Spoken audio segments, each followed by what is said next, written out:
தமிழன் என்று சொல்லடா, தலை நிமிர்ந்து நில்லடா. அண்ணன் கேப்டன் அவர்களுக்கு மட்டும் இல்ல, நமக்கும் சேர்த்து எழுதின இந்த வரிகள். விஜயகாந்த் சார் சொன்னாரு, தமிழன் என்று சொல்லடா, தலை நிமிர்ந்து நில்லடா. எப்படி? தமிழன் என்று சொல்லடா, தலை நிமிர்ந்து நில்லடா. இந்த நாடி நரம்பெல்லாம் ரத்தம் பாய்ச்சுற இந்த வரிகளை எழுதினது யார் தெரியும்ல? யாரு யார் எழுதுனா? விஜயகாந்த் சார் சொன்னாரு. ஆனா நம்ம அண்ணன் கேப்டன் அவர்களுக்கு மட்டும் இல்ல, நமக்கும் சேர்த்து எழுதின இந்த வரிகளை யார் எழுதினது தெரியும்ல?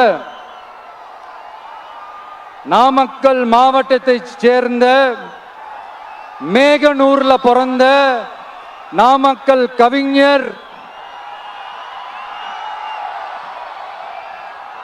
திரு ராமலிங்கம் பிள்ளைதான், அவர்கள்தான்.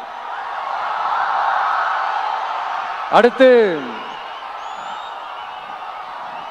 தமிழ்நாட்டு மக்களுக்கு இந்த இடஒதுக்கீடு உரிமையா வழங்கினதும் இதே நாமக்கல் மாவட்டத்தை சேர்ந்த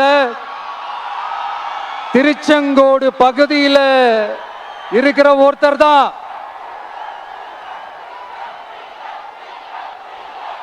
நம்ம சென்னை மாகாணத்தோட முதலமைச்சரா இருந்த சுப்பராயன் அவர்கள். அவர்தான் அந்த மாபெரும் மனிதர்.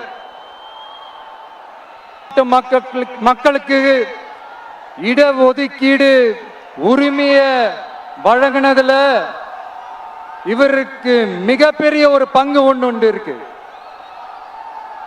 அதுதான் இந்த கம்யூனல் GO 1071 அதை கொண்டு வந்து பட்டியலின மக்களுக்கும் பிற்படுத்தப்பட்ட மக்களுக்கும் இத வழங்கினார்.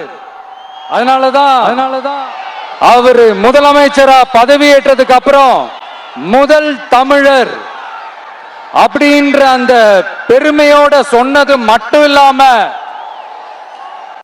இதே நாமக்கல்ல அவருக்காக ஒரு மணிமண்டபம் கட்டுவோம்னு வாக்குறுதி நம்பர் 456 கொடுத்தது யாரு?